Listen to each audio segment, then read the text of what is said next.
Talks Beijing initiate చేయొచ్చని అంతర్జాతీయ media కథనాలు వస్తున్నాయి. అంటే ఇది జనరల్గా ఏంటంటే మనకి ఇక్కడ రన్నింగ్ ప్రాక్టీసే. ఇక్కడ కూడా ముందర ఫీలర్స్ వదులుతారు, వార్తలు రాయించుకుంటారు, ఫీడ్బ్యాక్ ఎట్లా ఉందో చూసుకొని దాన్ని బట్టి అబ్బాయి మాకు అట్లాంటి ఆలోచన లేదు, చైనా కాదు మేమే మాట్లాడుకుంటాం అనొచ్చు. చైనా అనుకూల Washington post and New York times ఇలాంటి కథనాలు దాంట్లో వస్తున్నటాన్ని కొందరు ప్రస్తావన చేస్తున్నారు. వస్తే వచ్చుండొచ్చు కాక, ఎందుకంటే జనరల్ ఇది ఫీడ్బ్యాక్ తీసుకోవడానికి జస్ట్ బిస్కెట్లు ఎసరటం అమెరికా చేస్తున్న ప్రయత్నం. ఎలా చూస్తున్నారు దీన్ని? వాసుదేవన్ గారు, ఈ మొత్తం ఎపిసోడ్లో రీసెంట్గా మనం చాలా ఇంపార్టెన్స్ ఇవ్వాల్సింది జెడి వాన్స్ వాళ్ళ ఉపాధ్యక్షుడికి సంబంధించిన స్టేట్మెంట్ అనేది చాలా వ్యాలిడ్ స్టేట్మెంట్. సరే, ట్రంప్ సంబంధించిన క్రెడిబిలిటీ పోయింది ప్రపంచంలో. కాబట్టి ఆయన స్టేట్మెంట్ మనం ప్రతిపదిగా కాకుండా వాళ్ళ ఉపాధ్యక్షుడు స్టేట్మెంట్ ప్రతిపదిగా తీసుకొని చూసినప్పుడు ఆయన పాకిస్తాన్లో నుంచి తను వెళ్ళిపోతా ఉన్నప్పుడు, అమెరికాకి వెళ్ళిపోతా ఉన్నప్పుడు ఒక సుదీర్ఘమైన స్టేట్మెంట్ ఇచ్చాడు. అట్లాగే రిపోర్టర్స్ అడిగిన ప్రశ్న కూడా సమాధానం చెప్పారు. క్లియర్గా ఏంటంటే మా మధ్య ఒక ఒప్పందం, అంటే లాస్ట్ బ్యాడ్ న్యూస్ ఏంటంటే మా మధ్య ఒక అల్టిమేట్ ఒప్పందం అనేది ఇంకా ఏమీ కుదరలేదు, కానీ టాక్స్ మాత్రం కొనసాగుతూ ఉన్నాయనే విషయాన్ని చెప్పుకుంటూ వెళ్ళిపోయాను. అంటే ఇప్పుడు మనం సీజ్ ఫైర్లో ఉన్నాం, టాక్స్ విఫలమైన విషయాన్ని సరే ప్రపంచ మీడియా, భారతదేశం మీడియా మనందరం కూడా దాన్ని మనం హైలైట్ చేసాం. కానీ ఆ టాక్స్ నుంచి కొన్ని మంచి ఫలితాలు కూడా బయటకు వచ్చాయి. ఒక మంచి మెసేజ్ కూడా బయటకు వచ్చేది ఏంటంటే, నిజంగా ఇరాన్ ఏ షరతులను ముందు పెట్టి అమెరికాతో చర్చలో కూర్చుందనే దానిలో క్లారిటీ వచ్చింది. అలాగే జేడీ వాన్స్ కి సంబంధించిన స్టేట్మెంట్ తర్వాత చాలా క్లియర్ గా అమెరికా ఇరాన్ నుంచి ఏం కోరుకుంటుందనే విషయం కూడా క్లియర్ గా బయటకు వచ్చింది. అమెరికా చెప్తున్నది ఏంటి, ట్రంప్ చెప్తున్న దానికి వాస్తవానికి మధ్య భిన్నత్వం ఏంటంటే, వీళ్ళు పదే పదే చెప్తున్నది ఏంటంటే వాళ్ళ దగ్గర శుద్ధి చేయబడ్డ యురేనియం మాకు అప్పగించాలనేది అమెరికాకు సంబంధించిన బేసిక్ వాదన. అది సాధ్యం కాదన్న విషయాన్ని కూడా ఇరాన్ చాలా క్లియర్ గా చెప్పింది.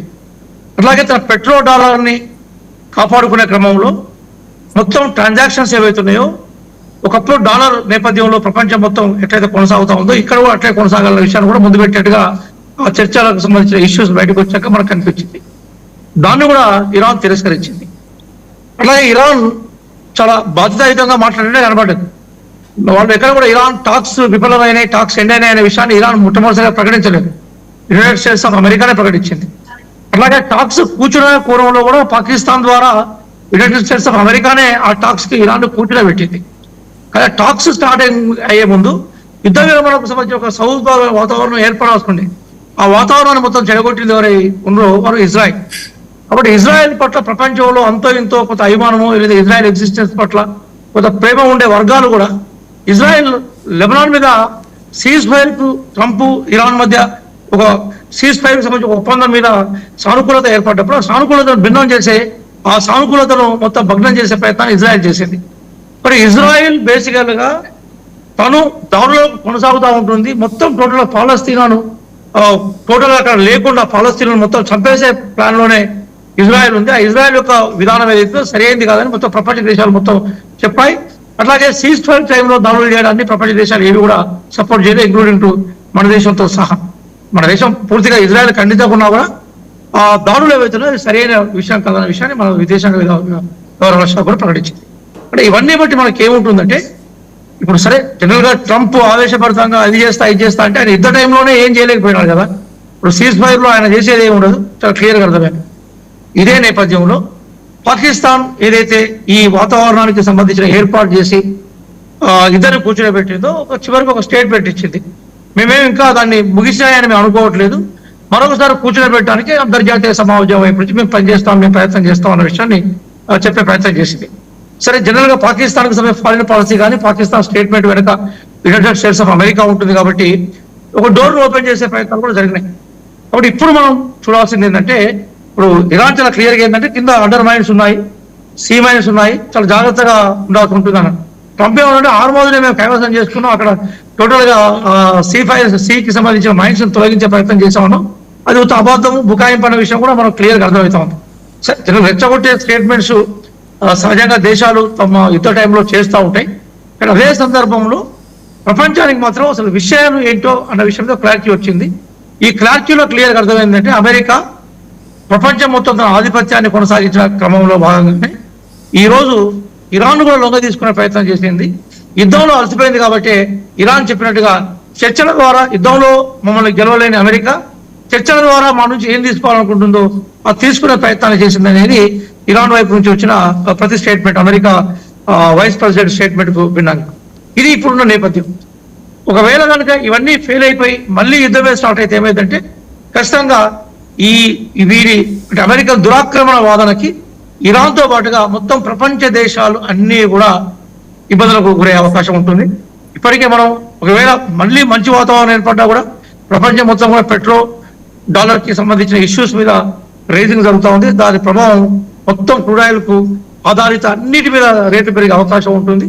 బట్ ఈరోజు ప్రపంచంలో మనం అనుకున్నట్టుగా చర్చలు అయిపోయిన తర్వాత కూడా అమెరికా పట్ల సానుకూలత లేదు. అది ఈరోజు ట్రంప్ దీన్ని ఎట్లా ఉపయోగించుకుంటాడంటే రేపు ఆయనకు మిడ్ టర్మ్ ఎలక్షన్స్ అక్టోబర్ నవంబర్లో ఉంటాయి కాబట్టి మేము అమెరికా వైపు చర్చలు నిర్వహించాం, చర్చల్లో మేము ఇరాన్కు చాలా అవకాశాలు ఇచ్చాం, ప్రజాస్వామ్యబద్ధంగా వ్యవహరించాం, కానీ ఇరానే జాడ విడుచుకున్నది, ఇరాన్కు చర్చలు ఇష్టం లేవని చెప్పేసి మరి ఏదైతే అమెరికాలో కోల్పోయిన గ్లామర్ ఏదైతుందో పెరిగిన ప్రజా వ్యతిరేకత ఏదైతుందో దాన్ని తన రాజకీయ విక్టరీకి అనుగుణంగా మార్చుకునే ప్రయత్నాన్ని ట్రంప్ కానీ రిపబ్లికన్ పార్టీ చేయడానికి అవకాశం ఉంది. సార్ మీరు మాట్లాడేది ఎప్పుడో అక్టోబర్ నవంబర్ మాట, నేను మాట్లాడేది ఇవాళ ఏం జరుగుతుంది, రేపేం జరగబోతుంది. ఆయన ఉంటాడా ఊడతాడా that is up to the Americans, మనకి సంబంధం లేదు. బట్ ఇవాళ రేపు ప్రపంచ గమనాన్ని చాలా దుర్మార్గమైన దిశకు మళ్ళిస్తున్న ఈ డెవలప్మెంట్స్ వీటికి ఏమైనా ఒక చోట ఎక్కడైనా పులి స్టాప్ మీకు పడే అవకాశం మీకు కనిపిస్తోందా?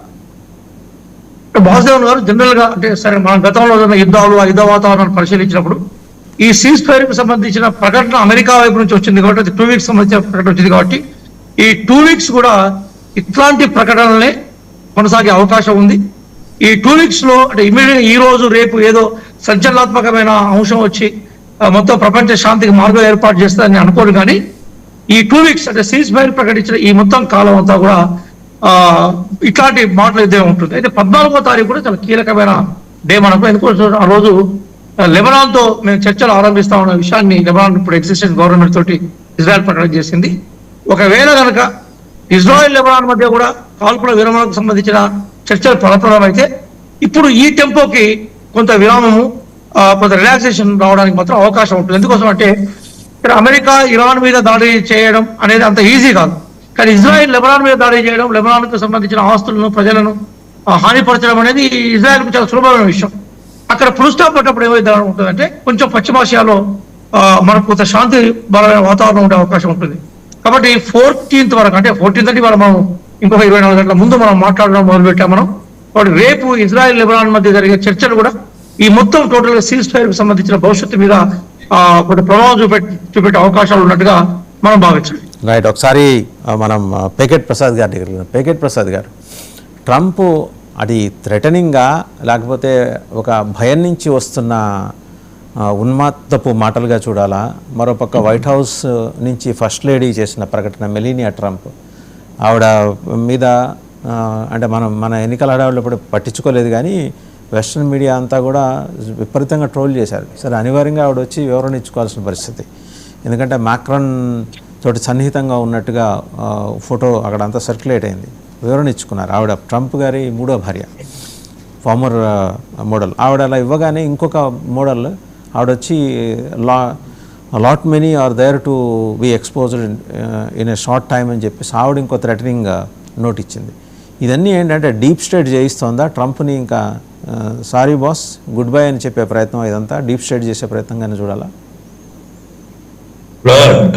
డీప్ అంటే మనకి ఇండస్ట్రీ మిలిటరీ కాంప్లెక్స్ అంటారండి.